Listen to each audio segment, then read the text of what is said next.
and welcome to QuadCast. I'm Lewis, and I'm here solo today. Something that I've been really interested in is looking at what digital marketers can learn from viral social media marketing campaigns, and how we can take those lessons and apply them to our own.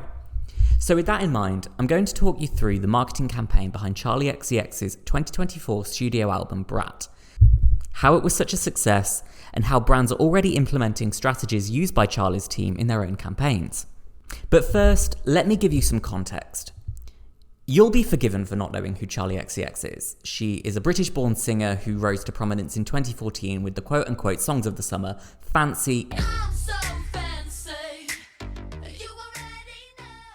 and Boom Clap.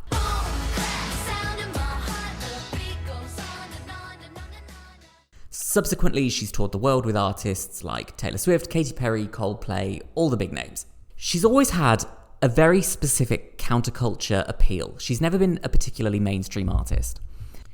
And that is evidenced through the work that she has done since 2016. Now, her first few studio albums were electro pop punk that really fit the vibe of the early 2010s. It was aggressive. It was this real sense of ennui at the music industry. And while they're good, she has gone on to say that that is not music that she necessarily resonates with. So it's no surprise in hindsight that in 2016 and 2017, when she released 3 projects titled Vroom Vroom, Number One Angel and Pop 2, that it was a completely different sound. These works were heavily inspired by the UK music collective PC Music, a group that was really pioneering this new sound and genre that would come to be known as hyperpop. It's with these albums and projects that she was able to really grasp onto a new and very specific niche audience, appealing to a queer demographic that really understood the countercultural appeal that she was really going for. Her eponymous 2019 album Charli continued her hyperpop exploration, but featured more prominent artists, being influenced by their musical style and combining it with her own to create an incredibly artistically cohesive work that on the surface doesn't sound like it should work, but really does. Her 2020 lockdown album, How I'm Feeling Now, was made over a 3-week period at the start of the COVID-19 pandemic and was her most aggressive album at that point, highlighting exactly how she was feeling at that time, hence the title, when there was so much uncertainty around the world. 2022's Crash was her first album that really appealed to the mainstream, becoming her first UK number one album. Crash drew heavily from 80s pop influences like Janet Jackson and Madonna, while also maintaining Charli's more brash sentiments that she had become known for. While Charli has been known for more self-assured, somewhat cocky songs, she also has her fair share of emotional songs and ballads. This is something that she would epitomise on, finding the perfect blend of both on her album BRAT. In 2023, Charli would go on to announce that she was working on a new album, and that was kind of all that she shared about it. Now, there was no guarantee that BRAT would be a success. The only thing that really she had to go off of was that in 2023, she released a song for the Barbie soundtrack called Speed Drive, which became the most successful solo single that she had released in almost 10 years. Other than the fact that Charli's fanbase had grown considerably as a result of her previous album's huge success as well, the marketing campaign for BRAT was nothing short of a masterclass in innovative and authentic branding. Leveraging controversy, fan engagement, and a deep understanding of her audience, Charli turned BRAT into a cultural phenomenon that deeply resonated with Gen Z, the queer community, and most importantly, the chronically online. And if you don't know what the chronically online means, it's basically just someone that spends their entire life on social media. The campaign's visual identity was defined by a striking lime green colour, a bold choice intended to provoke and stand out, challenging typical album aesthetics and expectations. The album cover is impressively simple that fans read in 2 extremes. The first being that the album cover was lazy, the second being that it's genius. But what is the album cover? Well, it's a plain green monochrome with the word BRAT in all lowercase. That's it. There's no image of the singer and nothing particularly eye-catching to grasp onto other than the fact that the album cover is so simple, and that is entirely the point. Charli would go on to say that the album cover's intention was to represent the lack of an album cover and act as a rejection and complete subversion of the typical expectation that she would make some kind of sexy pose akin to her prior album Crash, which has her donning a black bikini draped over the bonnet of a car. Significantly, Charli launched something called the BRAT Generator, which was an interactive tool for fans to create their own art in the style of the album cover. This went viral and was adopted by brands, further engaging her audience. Charli also created the @BRAT_360 Instagram account to connect deeply with her superfans, offering exclusive behind-the-scenes content, thus fostering a more personal connection with younger audiences familiar with private accounts. Now, this is something that we've seen a rise of lately in social media accounts, and specifically an example of this with Billie Eilish when she was releasing her new album this year. And this is something that I'd quite like to get onto again in a further podcast, but it's really grasping at maintaining that younger audience who are familiar with these Instagram-specific tools and features to really engage with their younger audience and foster a more personal connection. It makes the audience feel as though they know and are really involved with the quote-unquote it crowd that is their favourite pop stars. Similarly, strategic collaborations with rising stars and pop culture icons for the younger audiences significantly amplified Charli's reach and relevance. If you don't know who Addison Rae is, she's a TikTok quote-unquote it girl who was featured on a remix of Von Dutch, as she's also a singer. And the music video for the song 360, yeah, 360. When you're in the mirror, do you like what you see? When you're in the mirror, you're just looking at me. Included cameo appearances from more quote-unquote it girls, including Julia Fox, Rachel Sennett, Chloe Sevigny, Emma Chamberlain, Gabriette, Alex Consani, and Harry Neff, a cast described as the Mount Rushmore of internet cool girls. These collaborations helped highlight Charli's ability to blend her style with those of other influential artists and internet personalities. Moreover, the long-awaited collaboration between Charli xcx and New Zealand singer Lorde on the remix of Girl So Confusing, Well, honestly, I was speechless when I woke up to your voice. Now you tell me how you've been feeling. Let's work it out on the remix. a song that Charli wrote about her anxieties over a friendship with Lorde.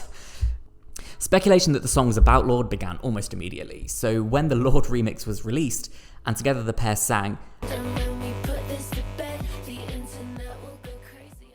they were absolutely right. Giving the fans what they had wanted for so many years was a great way to maintain interest in the album after its release. What we're seeing of now, especially in the streaming era, is a rise in the single will come out and it will perform well, hopefully, and then the album will come out and people will be obsessed with it throughout release week, and then it's more or less forgotten about. And it's a trend that we will likely continue to see given the age of TikTok that we're in, because TikTok has revolutionized music promotion by enabling artists to reach vast audiences quickly through viral trends, challenges, and user-generated content.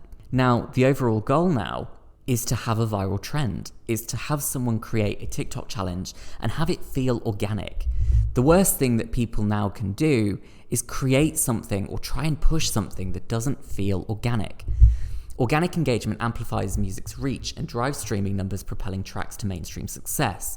And what I think was so successful about BRAT was the fact that all of the engagement felt so incredibly organic because the music and because the image and because the campaign itself felt incredibly organic. It didn't feel like it was trying to push something that felt like there was this level of inauthenticity that modern day audiences would really reject. While you can never truly predict what songs will go viral on TikTok, there is a recurring theme of the songs that do go viral coming from artists who typically are known for their authenticity.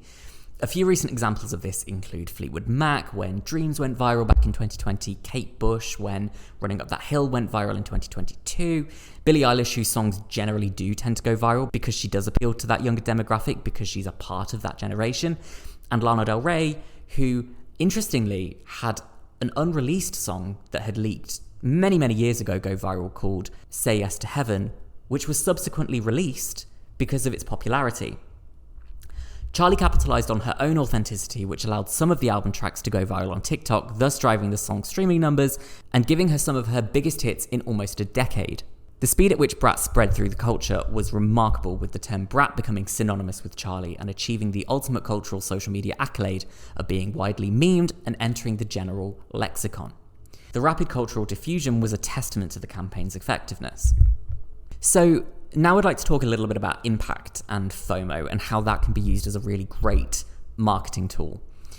So when Barbie was released in the summer of 2023, a wave of bright pink clothing, disco music, and hyper-feminine aesthetics dominated social media. The so-called Barbie-core aesthetic helped the film to become one of the most culturally dominant films of the year and ultimately the highest grossing. When a piece of media is able to capture the zeitgeist in such a compelling and intriguing way that compels a person to want to be part of it, then the thing can become increasingly popular.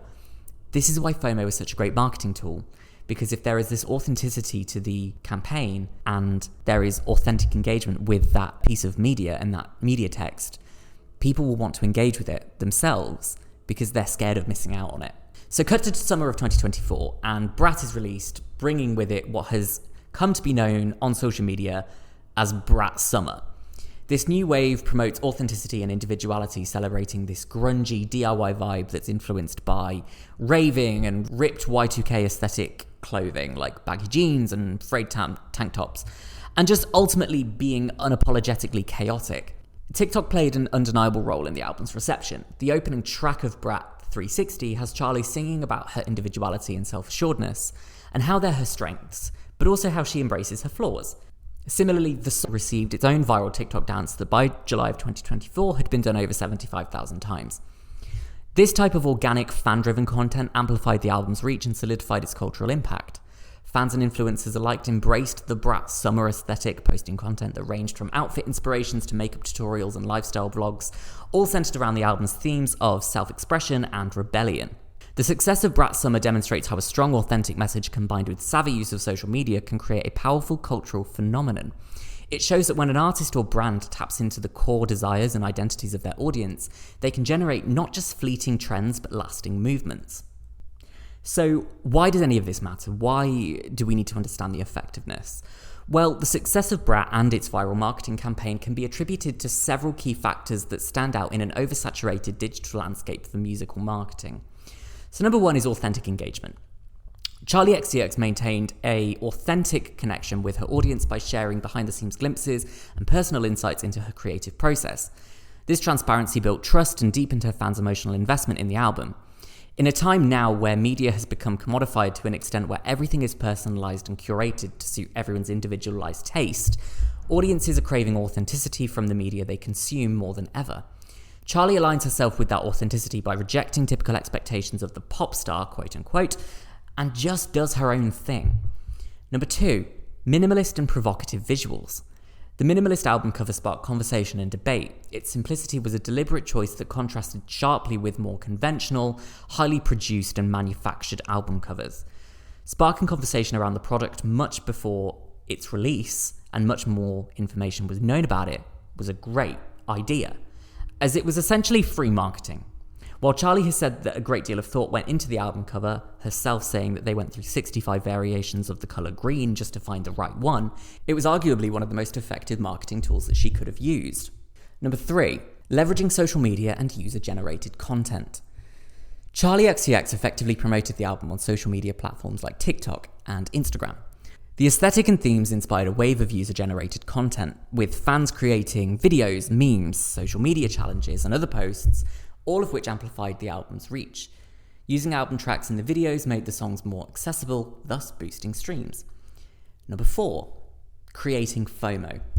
The anticipation built around the album's release date and the mystery surrounding its content generated significant FOMO amongst fans. The strategic teasers and cryptic posts kept the audience eagerly waiting for more. Charli would tweet things like, "This is the album of my career," and other statements that only sought to boost hype. Thankfully, this worked in her favour, as when this has been done before, it generally falls flat. Number five, cultural relevance and timing. BRAT capitalised on the nostalgia of the Y2K aesthetic.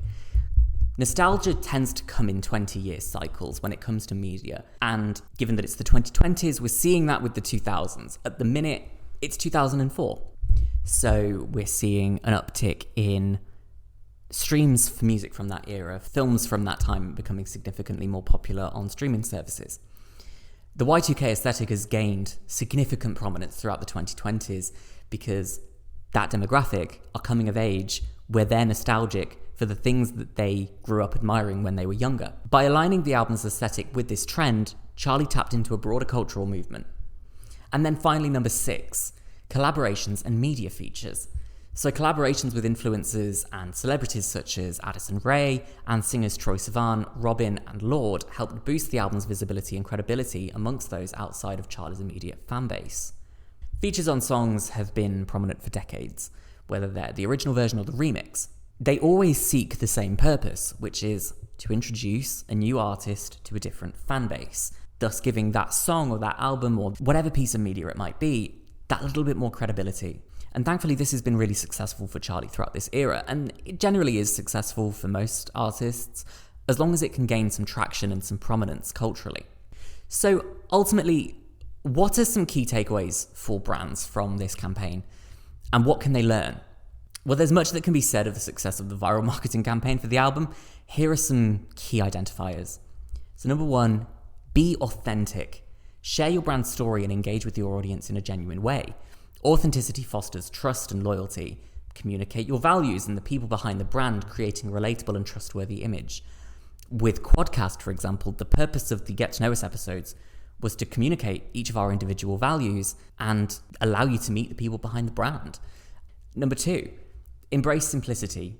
Don't be afraid to go against the grain with minimalist and provocative visuals. Simplicity can stand out and generate discussion. A clean, simple design can often be more memorable and impactful than a cluttered one. Number 3, leverage social media. This isn't exactly news. Social media is one of the most effective marketing tools that there is. Use platforms like TikTok to encourage user-generated content and create viral moments. TikTok isn't for a specific generation. TikTok is for everybody. There is something for everyone on the platform.